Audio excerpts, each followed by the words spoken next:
Bom dia, mais uma vez. Já não é a primeira nem a segunda vez que tenho vindo aqui nesses últimos meses, mas todas as vezes a alegria tem sido a mesma.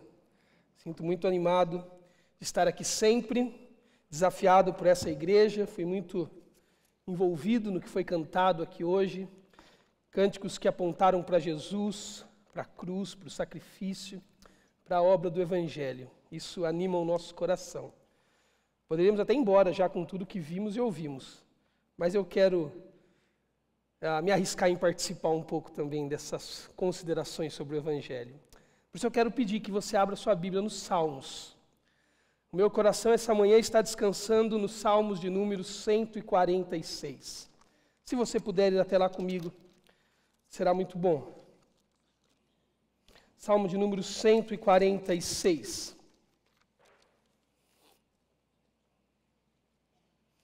Eu quero ler com você o Salmo de número 146 e considerar um pouco do nosso momento. Diz assim o texto, Salmos de número 146, verso 1. Aleluia! Louve, ó minha alma, o Senhor. Louvarei o Senhor por toda a minha vida, cantarei louvores ao meu Deus. Enquanto eu viver, não confie em príncipes, em meros mortais, incapazes de salvar. Quando o espírito deles se vai, eles voltam ao pó. Naquele mesmo dia, acabam-se os seus planos. Como é feliz aquele cujo auxílio é o Deus de Jacó, cuja esperança está no Senhor, no seu Deus, o que fez os céus e a terra, o mar e tudo que neles há, e que mantém a sua fidelidade para sempre. Ele, o Deus de Jacó, defende a causa dos oprimidos e dá alimento aos famintos. O Senhor que fez céus e terras, liberta os presos. O Senhor dá vista aos cegos, o Senhor levanta os abatidos, o Senhor ama os justos, o Senhor protege o estrangeiro e sustenta o órfão e a viúva. Mas esse Senhor frustra o plano, o propósito dos ímpios. O Senhor reina para sempre. O seu Deus, ó Sião, reina de geração em geração. E o salmista nos convida a terminar cantando como começou. Aleluia. Daqui a exatamente uma semana, nós vamos às urnas eletrônicas. Todas as zonas eleitorais do nosso país estarão abarrotadas de pessoas envolvidas com o pleito eleitoral. Nós faremos parte, ou entraremos no processo de fazer parte de uma mudança do país, ou de uma continuidade. Pouco me importa, na verdade me importa, mas eu não quero me envolver com isso. Em quem você vai votar? Certamente, há uma semana do voto, você muito provavelmente já tenha decidido por quem votar. Se ainda não decidiu porque ainda falta algumas considerações, ouvir algumas pessoas, isso é bom, alguns sábios conselhos, isso é extremamente necessário. Mas eu quero imaginar que você, se não está seguro do que vai fazer, está a caminho da segurança. Então essa não é a minha questão hoje de manhã, não é a agenda que eu quero ocupar a nossa mente. Na verdade, eu quero, a partir das suas já convicções tomadas, das suas decisões já realizadas, eu quero ajudar você, a partir do Salmo 146, a alinhar as suas motivações, o seu coração, a ajustar o ponteiro do relógio do seu coração, a partir do que você vai fazer domingo que vem. Na verdade, os Salmos estão na Bíblia exatamente para isso. Os saltérios, eles se apresentam na teologia bíblica como uma espécie de raio-x para uma anatomia da alma. Os salmos falam de sentimentos, os salmos nominam sentimentos que nem nós sabemos por vezes nominá-los. Os salmistas fazem. E o Salmo 146 é um dos salmos do final do saltério, aonde os salmistas, ao longo dos hinos dos salmos, já desenvolveram a temática de diversas emoções a respeito de si, alinhando elas à pessoa de Deus, e agora no final dos Salmos, eles estão prontos para glorificar ao Senhor, cantar aleluia, glória a Deus. Se você olhar os últimos Salmos, os últimos 5 sobretudo, eles estão entre as palavras aleluia. E o que eu quero fazer esta manhã então, é a partir desse Salmo, e a partir da sua decisão de domingo, ajustar o seu coração na medida que você perceba ao final, aonde está a nossa verdadeira esperança? Aonde está a nossa verdadeira resposta? Aonde está a nossa motivação para domingo que vem? É fato conhecido que o nosso país não vive momentos bons. Nós estamos já não mais num mar de lama, nós estamos num oceano de lama. E ele não é nada pacífico. E isso suscitou em nós, brasileiros, emoções e conhecimentos que até pouco tempo atrás nós não tínhamos. O Brasil hoje se interessa por política. Olha que coisa incrível, tanto quanto pela Copa do Mundo. Talvez fizéssemos um exercício rápido aqui, alguns de vocês seriam capazes de citar decoro o nome de 3 ministros do Supremo Tribunal Federal, coisa que há alguns anos atrás seria impensável. Nós estamos envolvidos com política, nós sabemos o que está acontecendo, nós ficamos na frente da TV para ver debates, para ouvir entrevistas, nós paramos, pasmem, sem ser por momentos de fraqueza, na frente da TV Senado e da TV Justiça agora. Nós passamos a nos interessar por política. E a partir do interesse que passamos a ter, por conta deste grande oceano de desgraça que o nosso país está metido, nos mais altos graus da política, nós passamos a ser pessoas envolvidas nas hipóteses possíveis para soluções de problemas bem visíveis. Então todo mundo tem uma opinião, uma ideia, todo mundo diz alguma coisa sobre a política. A gente olha para o que está acontecendo e diz, eu já sabia. Eu sabia que não era só ele, era o outro também. Tem gente que tem político de estimação, tem gente que diz, eu acho que é tudo igual, político não presta para nada, política não serve, eu sou apolítico. Cada um tem uma opinião. Tem outros que propõem diversos caminhos. Alguns dizem, por que nós não rasgamos a Constituição de uma vez? Já um outro diz, vamos fazer uma anistia e tudo se resolve. Tem alguns que falam, olha, devolve para os portugueses. Né? Vamos dar um reboot no Brasil, fazer de conta que não aconteceu. Quem sabe ainda dá tempo do Cristiano Ronaldo, do Neymar, ser o próximo ataque da Copa. Faz o seguinte, devolve para o rei. Ou melhor, vamos devolver para os índios, ele estava aqui, eles dão conta do que aconteceu. Todo mundo propõe um caminho. Todo mundo diz alguma coisa sobre o que está acontecendo. Mas, na verdade, a política, ela tem a ver com as questões e as inquietações mais presentes da alma humana. Dias atrás estava lendo um texto do Kevin DeYoung, e ele disse algo que mexeu comigo. Ele disse assim, para a maioria de nós, não são as heresias e apostasias que vai descarrilhar a nossa vida e a nossa fé, mas as pequenas situações da vida, como por exemplo, você tem um conserto do carro para fazer amanhã, o aquecimento de casa quebrou, as crianças têm que ir ao médico, terminar o imposto de renda, organizar a sua conta bancária. Você tem um problema, prometeu para sua mãe que vai passar lá arrumar a pia e ainda não foi. Você tem que fazer uma entrevista de emprego e não se preparou. Você está atrasado no planejamento do casamento que já está logo ali. Atrasado em ver os seus e-mails.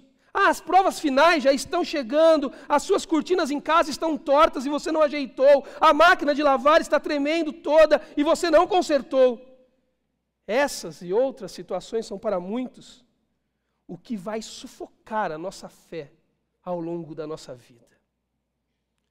Daqui a 7 dias você vai votar, mas de fato você tem questões tão inquietantes na sua vida, que você não consegue por vezes parar, para ajustar, como o salmista está nos convidando, o ponteiro do seu relógio, para entender que o que vai acontecer domingo que vem, na verdade, deveria ser o resultado direto de uma consciência cristã, de que nós sabemos para quem e em quem estamos fazendo o que fazemos. Olha como o salmista começa o texto. Ele começa dizendo: aleluia, louve, ó minha alma, o Senhor. O salmista começa fazendo uma coisa que todos nós deveríamos fazer todas as manhãs. Ele começa fazendo um convite para a sua alma, um convite à adoração, dizendo: ó alma, louve a Deus.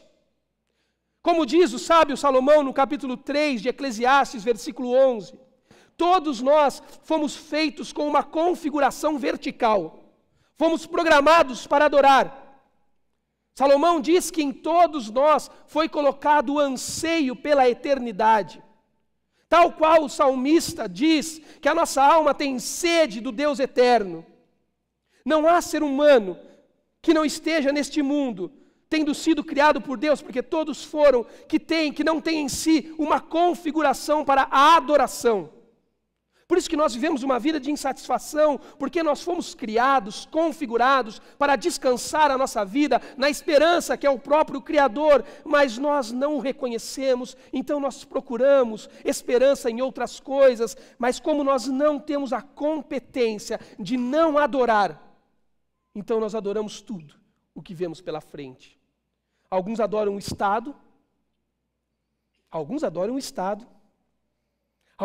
os relacionamentos, alguns adoram os pais, alguns pais os filhos, alguns adoram os seus próprios planos, adoram as suas carreiras, alguns da minha área adoram o ministério, porque nós fomos criados com a configuração de adorar o Deus Criador das nossas vidas. Fomos feitos para descansar no Deus eterno, e quando não o reconhecemos, quando não admitimos que Ele é a causa e efeito e convergência de tudo que somos, nós buscamos outros altares de adoração que não Deus. O salmista está dizendo: toda a humanidade sofre desse problema. E todos nós deveríamos acordar todos os dias de manhã e gritar para a nossa alma, acordá-la, clamar para ela e dizer: ó minha alma, louve a Deus enquanto houver fôlego de vida. Porque não há outro objeto de adoração que valha a pena sacrificar tudo que temos e somos. Esse é o convite do salmista em meio a seres idólatras como nós, porque fomos feitos para adoração, mas perdemos o foco do Criador, a quem deveríamos adorar, e colocamos o alvo da nossa adoração, o objeto da nossa adoração, em tantas outras coisas. O convite do salmista é: grite hoje a sua alma, adore a Deus enquanto houver fôlego de vida. Mas adore a Deus por quê? Por que não adorar o Estado, mas adorar a Deus? Por que não adorar os relacionamentos, mas levar a sua alma a adorar a Deus? Por que não adorar o seu emprego, a sua carreira, os seus pais, os seus filhos, mas adorar a Deus? Por que enquanto você respirar, existir neste mundo, acordar todas as manhãs, você deveria convencer a sua alma que louvar a Deus é a agenda mais possível e de maior sucesso que existe, e não outros objetos de adoração? E o salmista vai nos responder por quê. A primeira razão que o salmista vai nos dar começa no verso de número 3.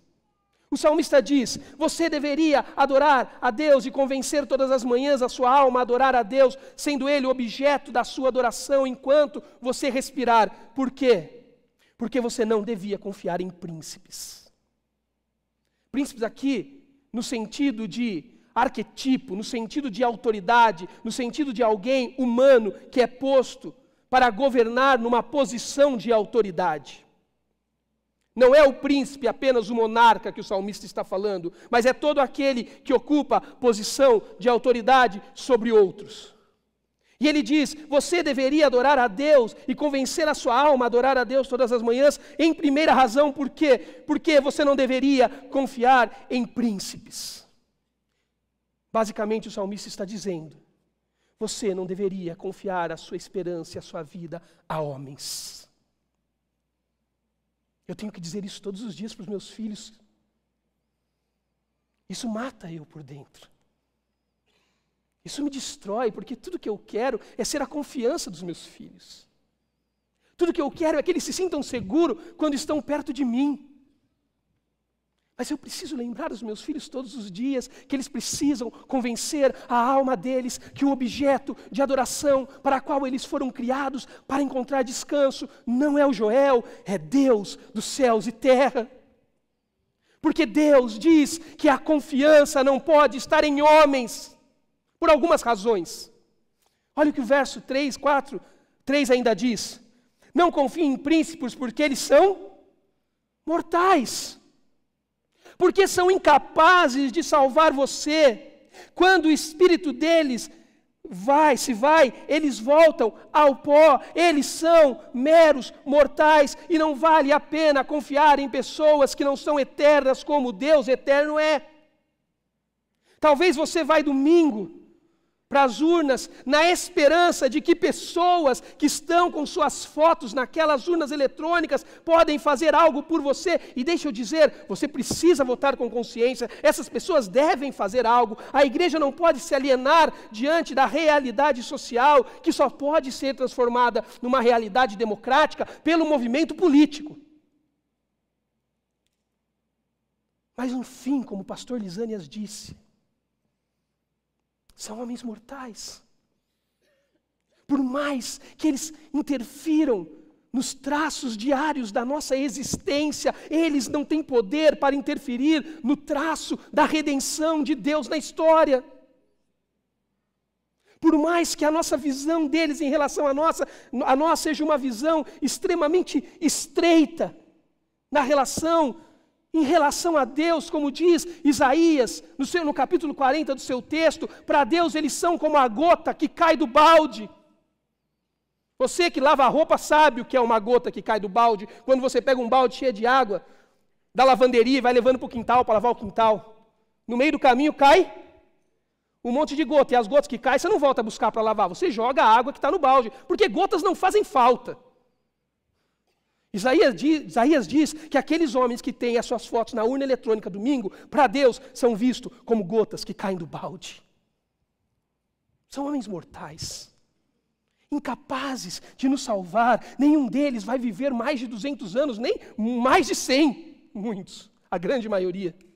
Nenhum deles vai conhecer todos os mistérios da ciência. Nenhum deles pode levar você a desfrutar o paraíso. Ou nenhum deles pode perecer em seu lugar e pagar por você o preço da vida eterna.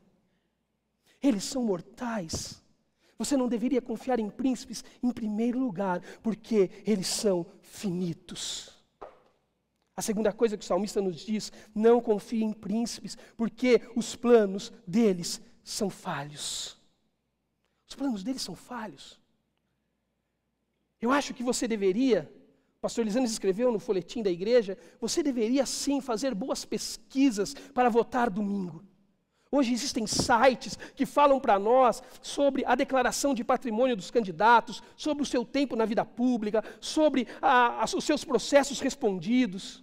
Você deveria fazer uma boa pesquisa, achar pessoas com boas plataformas políticas, com boas ideias de justiça, de uma moral. Mas ainda assim que você se depare com os planos mais excelentes no que tange a política, a vida pública, esses planos, por serem feitos por homens mortais, são falhos.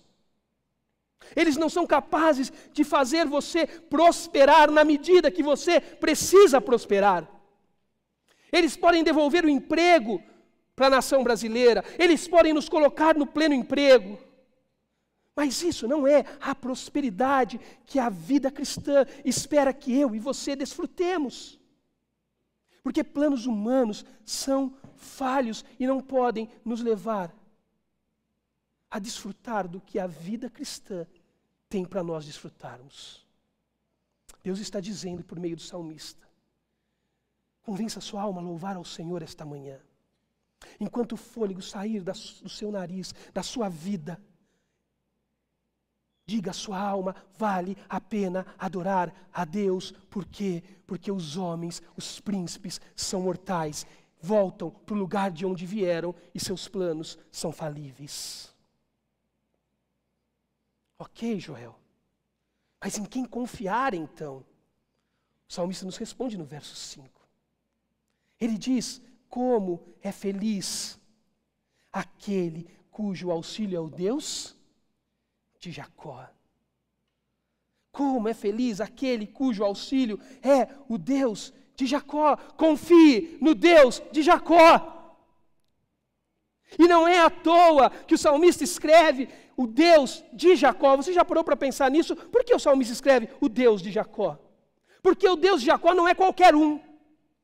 O Deus de Jacó é o Deus dos patriarcas, o Deus de Abraão, Isaque e Jacó. Essa é uma nomenclatura que coloca lastro em Deus. Deus não começou ontem. Deus não se candidatou essa semana agora para concorrer domingo. Deus tem lastro. Pode ir no cartório que ele tem certidão negativa. Ele não é Deus qualquer, Ele não é Deus de ontem, que está decorrendo para o amanhã. Ele é Deus do eterno, Ele é o Deus dos patriarcas, Ele é o Deus de Jacó. Confie. O seu Deus é o Deus de Jacó. E Ele é digno de toda a confiança, e Ele é capaz de dar a você todo o auxílio. Sabe por quê? Primeiro, porque Ele tem poder para fazer. Olha o que diz o texto. Ele fez os céus e a terra, o mar e tudo que nele há. Deus é poderoso para fazer o que diz que vai fazer na sua vida. Em segundo lugar, Deus não deixa de fazer quando diz que fará. Olha o que diz o texto. Ele mantém a sua fidelidade para todo sempre. Confie no Deus de Jacó, no Deus que tem lastro, no Deus que não começou ontem, no Deus que tem história para dizer para você que todo o poder está contido nas mãos dele e ele é fiel, não é homem para que minta, nem filho do homem para que se arrependa, e todas as promessas reservadas para nós nas Escrituras, no tempo e fora do tempo, estão garantidas na poderosa mão do Deus que tem todo o poder para cumprir o que prometeu cumprir na sua história. Amém? Confie no Deus de Jacó.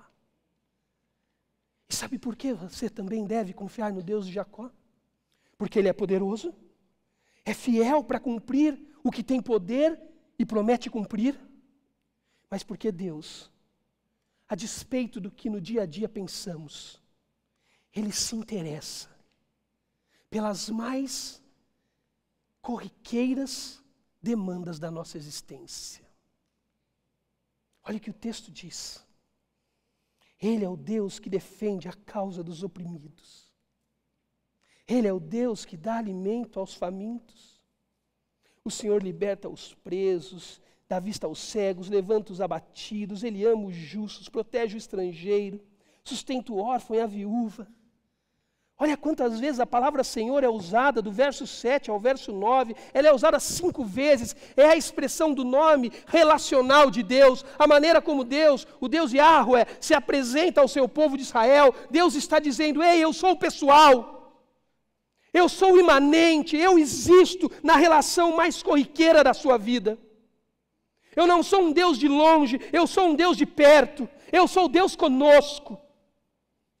Eu não sou o Deus do domingo, eu não sou o Deus das belas músicas, eu não sou o Deus das boas liturgias, eu não sou o Deus dos cultos religiosos, eu sou o Deus da segunda-feira de manhã, eu sou o Deus que está lá com você no boleto atrasado, eu sou o Deus que está com você na beira da cama de um hospital, com pessoas enfermas.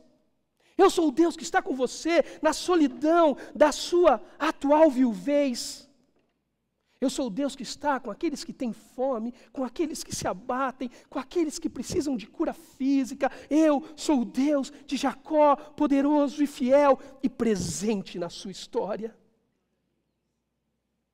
Eu não sou o Deus de longe. Ele é o Deus que promete cumprir com o poder que tem em todas as mais pequenas e corriqueiras demandas da nossa existência. Você não está sozinho. Você não precisa para sustentar a sua vida, embora precisemos fazer enquanto sociedade, enquanto esse tecido social que vivemos, precisamos da política e votar com consciência, mas numa escala de consciência maior. Você não precisa de príncipes mortais e falíveis. Você precisa de um Deus que tem lastro, o Deus de Jacó. Um Deus que é fiel para cumprir e pode cumprir porque é poderoso para fazer. E você precisa de um Deus, da consciência que você tem um Deus que é presente nas mais corriqueiras relações da sua vida. Deus se importa com você antes que alguém se importasse com o pobre fazendo uma política pública contra a mazela e a pobreza. Deus se importa com a sua saúde antes que alguém se importe com a questão da saúde no Brasil. Deus se importa com a sua família antes de alguém se importar com a moral. Ele enxerga cada problema que você tem. Ele enxerga cada situação pela qual você passa. Ele não é um Deus de longe, Ele é um Deus de perto. Quando Ele me viu oprimido, Ele me defendeu na cruz diante da acusação do pecado. Quando Ele me encontrou faminto, Ele me alcançou e me aproximou do seu banquete na mesa. Quando Deus me presenciou em escravidão, Ele me libertou pelo seu sangue. Quando Ele me achou cego, Ele me transportou para um reino de luz. Quando Ele me identificou abatido, Ele me convidou para jogar sobre Ele, nos ombros dEle, todo o meu fardo, porque o jugo dEle é leve. Quando Ele passou por mim e me viu como um estrangeiro, tal qual com Raabe de Jericó, com Rute de Moabe, Ele me reuniu junto com os seus, me fazendo seu povo. Quando Deus me viu órfão, Ele repartiu comigo a herança da filiação na pessoa de Jesus Cristo de Nazaré. Quando Deus me viu na situação que estava, Ele ficou nu naquela cruz, para que eu fosse vestido com o manto da sua justiça. Quando Ele me viu nessa situação, Ele bebeu o cálice da ira, para que eu pudesse banquetear com Ele na presença de Deus. Jesus experimentou a morte, levando sobre Ele pecado que não tinha, para que sobre mim fosse imputado justiça que não me pertencia. Agora você pode ler com calma. Ele defende a causa dos oprimidos. Aleluia. Ele cuida e dá alimento aos famintos. Ele dá vista aos cegos, liberta os presos. Ele levanta os abatidos, ama o justo, protege o estrangeiro, sustenta o órfão e a viúva, mas frustra o propósito dos ímpios. Esse é o seu Deus. É com esta consciência que você vai pegar o seu carro, o ônibus, a bicicleta, ou vai a pé para a sua zona eleitoral domingo, dizendo: louve, ó minha alma, a despeito dos resultados, porque eu não confio em homens mortais de planos falíveis, eu confio no Deus de Jacó, o Deus da aliança, o Deus que tem lastro, poder para cumprir o que promete e fidelidade para fazer o que prometeu. E esse Deus é pessoal, Ele é comigo, Ele cuida das principais demandas. E por mais injustiça que pareça, que eu esteja envolvido, um dia, o Deus que é de geração a geração, vai julgar o que precisa ser julgado. Como o pastor Lisânias disse, é o que Abacuque fala.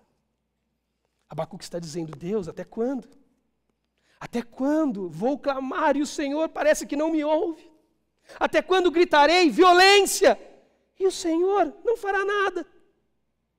Até quando vou ter que assistir os babilônicos, um povo ímpio, dominando o seu povo, Deus? E Deus diz: até que eu julgue todas as coisas. Então se acalme, Abacuque, porque ainda que a figueira não floresça, que a vide não dê o seu fruto, aleluia, eu sou Deus de perto. Isso é Malaquias falando sobre a impiedade do povo, enquanto ele fala da casa do tesouro, ele dizendo: Deus, até quando eu vou ter que assistir os ímpios prosperarem e o povo do Senhor padecer? E ele diz: até o dia, Abacuque, eu acho linda essa expressão, até o dia que eu julgarei a história. Não é domingo, queridos. não é com a urna eletrônica, nem tampouco com os príncipes ímpios, porque por melhor que eles sejam, e temos que procurar o melhor, eles são falíveis, imortais, mas o Deus de Jacó, creia, Ele é aliançado com a raça humana. Tem poder para fazer e fidelidade para cumprir o que prometeu. E Ele se preocupa hoje de manhã com todas as demandas que ao longo dos últimos meses, pessoas messianicamente estão dizendo que vão resolver para você. Feche seus olhos, eu quero orar por você. Senhor Jesus Cristo, louva ao Senhor por esta manhã. Louva ao Senhor porque o seu povo está presente nesta cidade, Pai. Louva ao Senhor porque o que impede a demonização da história não é a política, mas o que impede a demonização da história é a presença da tua agência reinante na história, a igreja. Louva a Deus porque IBs morumbis estão esta manhã reunidas ao redor do globo, clamando ao Deus de Jacó, aquele que é poderoso, fez aliança conosco e é fiel para cumprir.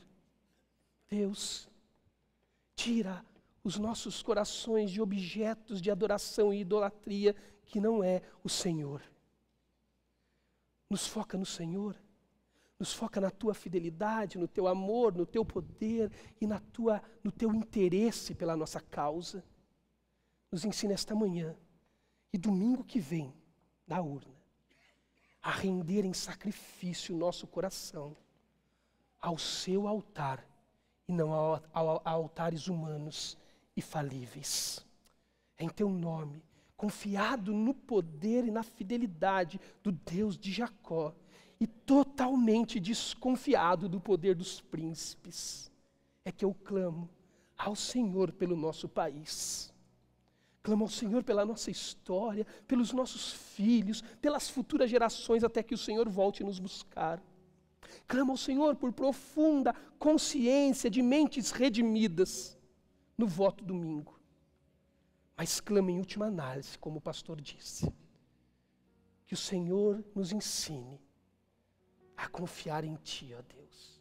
Seja qual for a questão esta manhã dos meus queridos aqui, eu não sei quem está abatido, quem está órfão, viúvo, quem está oprimido, mas eu sei que o Senhor está vindo em socorro. Receba isso esta manhã, meu irmão, na autoridade do sangue da cruz. Receba isto esta manhã e descanse o seu coração, dizendo esta manhã, quando você sair por aquela porta, louve, ó minha alma, ao Senhor, porque vale a pena. Em teu nome, Jesus, que eu oro. Amém.